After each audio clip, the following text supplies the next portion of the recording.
வேர்க்கடலை சுண்டல் எப்படி பண்ணலான்னு பார்க்கலாம். பச்சை வேர்க்கடலையை தண்ணி ஊற்றி குக்கரில் 4 விசில் வச்சு வேக வச்சுருக்கேன். இப்போ சுண்டல் பண்ணலாம். 1 ஸ்பூன் எண்ணெய் விட்டுக்கலாம். 1 ஸ்பூன் உளுத்தம்பருப்பு போட்டுக்கலாம். 1 ஸ்பூன் கடுகு போட்டுக்கலாம். ஒரு காஞ்ச மிளகா கிள்ளி போட்டுக்கலாம். கடுகு வெடிச்சாச்சு. கருவேப்பிலை போட்டுக்கலாம். வேக வச்ச வேர்க்கடலையை போட்டுக்கலாம்.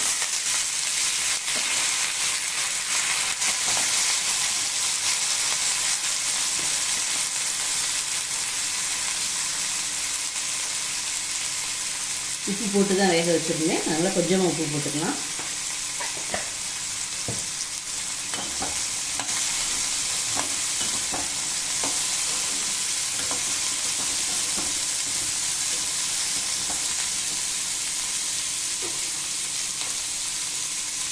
ரெண்டு ஸ்பூன் தேங்காய் துருவி வச்சுருக்கேன், அதை சேர்த்துக்கலாம்.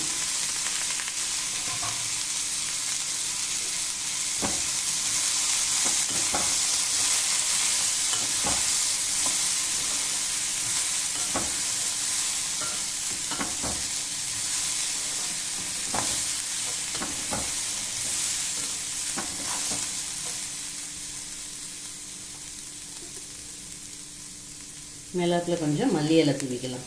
வேர்க்கடலை சுண்டல் சூப்பராக ரெடி ஆயிடுச்சு. உங்களுக்கு இந்த வீடியோ பிடிச்சிருந்தா லைக் பண்ணுங்கள், ஷேர் பண்ணுங்கள், சப்ஸ்கிரைப் பண்ணுங்கள். பக்கத்தில் இருக்கிற பெல் ஐக்கானை கிளிக் பண்ணிங்கன்னா நான் போடுற வீடியோஸ்லாம் நோட்டிஃபிகேஷனாக வரும். தேங்க்யூ.